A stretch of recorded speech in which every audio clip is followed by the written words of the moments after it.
कहानी की शुरुआत में हम न्यूयॉर्क सिटी में ग्लोरिया नाम की लड़की को देखते हैं जो रात भर पार्टी करने के बाद अपने घर वापस आती है। लेकिन उसका बॉयफ्रेंड टिम उसकी इस आदत से तंग आ चुका था, क्योंकि जब से ग्लोरिया को नौकरी से निकाला गया था तब से वो रात भर पार्टी करती, जिस वजह से टिम एक दिन तंग आकर उससे कह देता है कि तुम्हारा अब अपनी जिंदगी पर कोई काबू नहीं रहा। फिर काम पर जाने से पहले टिम उससे कहता है कि जब मैं वापस आऊं तो तुम यहाँ पर नहीं होनी चाहिए। खैर अब ग्लोरिया के पास ना तो नौकरी थी, ना घर और ना ही बॉयफ्रेंड, इसीलिए उसे मजबूरन अपने होम टाउन वापस जाना पड़ता है, क्योंकि उसके होम टाउन वाला घर उसी के नाम पर था जिसमें वो पैदा हुई थी। ये घर कई सालों से खाली पड़ा था और वहाँ पर कोई फर्नीचर भी नहीं था, इसीलिए पहली रात ग्लोरिया को जमीन पर ही सोना पड़ता है। अगली सुबह वो कुछ फर्नीचर खरीदने जाती है और सोने के लिए गद्दा लेकर वापस लौट रही होती है कि एक ट्रक उसके सामने आकर रुकता है। ट्रक में उसका पुराना दोस्त ऑस्कर था, जो उसे शहर में वापस देखकर काफी खुश होता है। जिसके बाद ग्लोरिया उसके साथ ट्रक में बैठ ऑस्कर के बार में जाती है। अब ग्लोरिया वैसे तो शराब से दूर रहना चाहती थी, लेकिन बार में इतनी सारी शराब की बोतल्स देखकर उसका मन बदल जाता है और वो बेचैनी में अपना सर खुजाने लगती है। ऑस्कर उसकी ऐसी हालत देखकर पूछता है कि आखिर बात क्या है। ग्लोरिया उसे बताती है कि जब भी वो थोड़ा नर्वस होती है तो सर खुजाने लगती है। फिर ऑस्कर उसे अपने कुछ दोस्तों से मिलवाता है और ग्लोरिया के सामने एक बियर की बोतल भी रख देता है। ग्लोरिया एक सेकंड सोचती है और फिर पूरी बोतल उठाकर पी जाती है। कुछ घंटों बाद ग्लोरिया नशे में धुत हो चुकी थी। इसके बाद ऑस्कर के दो दोस्त गार्थ और जोएल भी वहां जाते हैं। जल्द ही ऑस्कर सबके लिए बियर लेने चला जाता है। तभी जोएल ग्लोरिया को किस करने की कोशिश करता है, पर ये देखकर ऑस्कर को कुछ अच्छा नहीं लगता और वो अपनी चाबियां उठाकर वहां से चला जाता है। इसके बाद ग्लोरिया नशे की हालत में अकेले ही अपना गद्दा लेकर जाने लगती है। रास्ते में वो अपने पुराने स्कूल के प्लेग्राउंड के बीच से गुजरती है और किसी तरह सुबह घर तक पहुंच जाती है। घर पहुंचते ही वो गद्दा खोलती है और आराम से सो जाती है।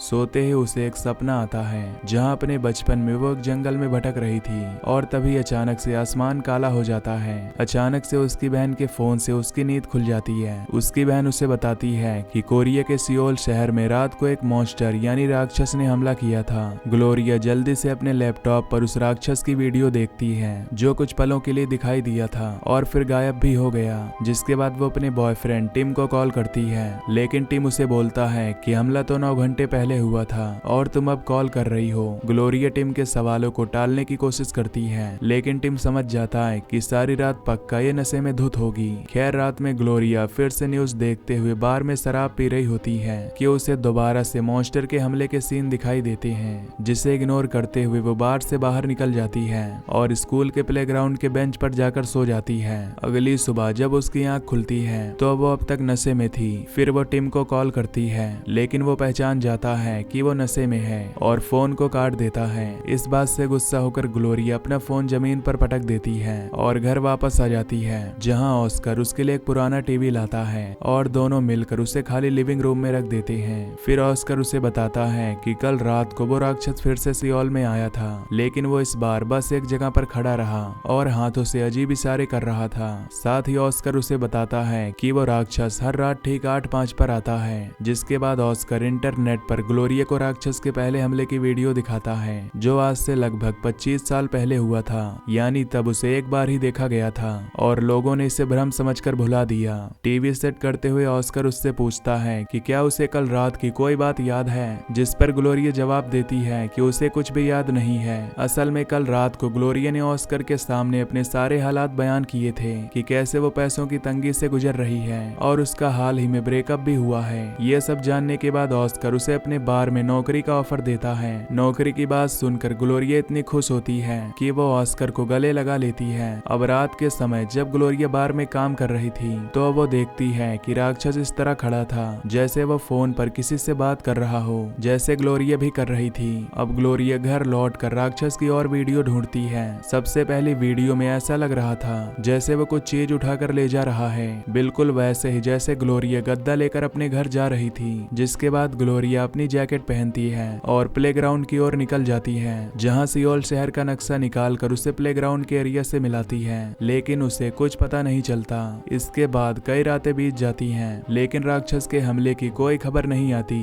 आम लोग ये समझ ही नहीं पा रहे थे कि आखिर ये राक्षस आया कहां से और अब गायब कहां पर हो गया। इधर ग्लोरिया का शक दिन ब दिन बढ़ता जा रहा था और वो हर रोज अपनी इसी रिसर्च पर काम कर रही थी। फिर एक रात वो नक्शा हाथ में लेकर रात के ठीक 8:05 पर स्कूल के प्लेग्राउंड में आ जाती है, जहाँ वो प्लेग्राउंड के अंदर अपने हाथ ऊपर करके खड़ी हो जाती है और कुछ समय के बाद वो घर पर वापस आ जाती है। अगले दिन टीवी पर खबर आती है कि राक्षस एक बार फिर से वापस आया था। इस बार उसने किसी बिल्डिंग को नुकसान नहीं पहुंचाया, बल्कि वहीं खड़े होकर बिल्कुल ग्लोरिया की तरह अपने हाथ ऊपर कर लिए। ये देखकर ग्लोरिया को एहसास होता है कि न जाने कैसे वो खुद ही सियोल में राक्षस बनकर सबको डरा रही है। जिसके बाद वो टिम को फोन करके बताती है कि उसे यहाँ पर एक नौकरी मिल गई है। लेकिन तभी दरवाजे पर घंटी बजती है और ग्लोरिया भूल जाती है कि वो टिम के साथ फोन पर थी। इधर ऑस्कर और गार्थ उसके लिए सोफा लाए थे, जो सोफा सेट करने के बाद ग्लोरिया को अपने साथ काम पर ले जाते हैं। अब काम खत्म होने के बाद ग्लोरिया, ऑस्कर और उसके दोस्त शराब पी रहे होते हैं कि तभी अचानक ग्लोरिया कहने लगती है कि तुम लोगों को पता है कि वो मॉन्स्टर कोई और नहीं बल्कि मैं हूँ। ये सुनते ही सब शॉक रह जाते हैं और सब मिलकर प्लेग्राउंड जाने का फैसला करते हैं, जहाँ जाकर वो सियोल में चल रही लाइव फीड खोलते हैं और फिर ग्लोरिया प्लेग्राउंड के अंदर घुसकर नाचने लगती है।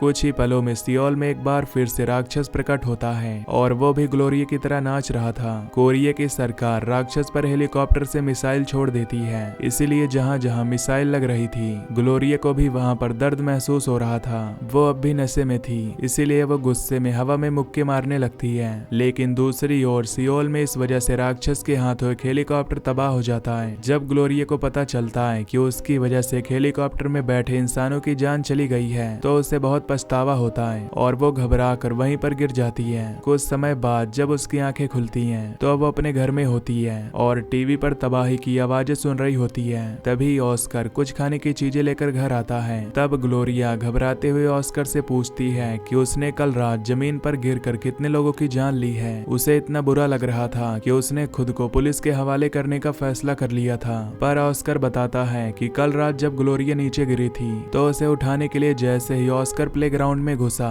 तो एक बहुत बड़ा रोबोट सियोल में आ गया। यानी कि अब ऑस्कर को भी प्लेग्राउंड का सच पता चल गया था। इसके बाद वो दोनों खाना खाने बाहर जाते हैं और इस बारे में बातचीत करते हैं कि ये दोनों मॉन्स्टर्स ग्लोरिया और ऑस्कर के आने पर ही दिखाई देते हैं। तब ग्लोरिया को एहसास होता है कि 25 साल पहले भी जब पहली बार राक्षस देखा गया था तो उस समय वो अपने स्कूल जा रही थी, लेकिन तब यहाँ पर कोई प्लेग्राउंड नहीं था। वो अपने हाथ में सियोल शहर का बनाया हुआ प्रोजेक्ट लेकर स्कूल जा रही थी और ऑस्कर उसके पीछे अपना प्रोजेक्ट लेकर चल रहा था। खैर अगले दिन वो दोनों प्लेग्राउंड के एक बेंच पर बैठकर 8:05 होने का इंतजार करते हैं। जैसे ही समय होता है ग्लोरिया प्लेग्राउंड के अंदर घुस जाती है, वैसे ही सियोल में राक्षस भी आ जाता है। फिर वो जमीन पर कोरियन भाषा में सॉरी लिखती है और वादा करती है कि आज के बाद राक्षस कभी वापस नहीं आएगा। रात को सभी टीवी चैनल्स पर राक्षस की लिखी हुई सॉरी की खबर दिखाई जाती है। काम खत्म होने के बाद ग्लोरिया, ऑस्कर और उसके दोस्त शराब पीते हुए बातें करते हैं। जिसके कुछ देर बाद जोएल घर जाने लगता है। ग्लोरिया भी उसके पीछे जाती है, जहां ये दोनों साथ में कुछ प्यार भरे लम्हे बिताते हैं। अगली सुबह वो घर जाकर टीवी पर न्यूज देखती है, जहां सियोल में उस बड़े से रोबोट ने एक बार फिर से आतंक मचाया था। ये देखने के बाद ग्लोरिया जोएल को उठाती है और वो दोनों तुरंत प्लेग्राउंड की ओर बढ़ते हैं, जहां पर वो देखते हैं कि ऑस्कर नशे की हालत में अजीब हरकतें कर रहा है और साथ ही सियोल शहर की लाइव स्ट्रीम देखकर हंस रहा है। ये देखकर ग्लोरिया उस पर काफी गुस्सा करती है, लेकिन ऑस्कर उससे कहता है कि कम से कम उसके रोबोट ने ग्लोरिया के मॉन्स्टर की तरह किसी की जान तो नहीं ली, इसीलिए ग्लोरिया उसे थप्पड़ मार देती है। उसी रात को जब बार बंद करने का समय आता है तो ऑस्कर टीवी पर देखता है कि उसके रोबोट को ग्लोरिया के मॉन्स्टर ने थप्पड़ मारा था।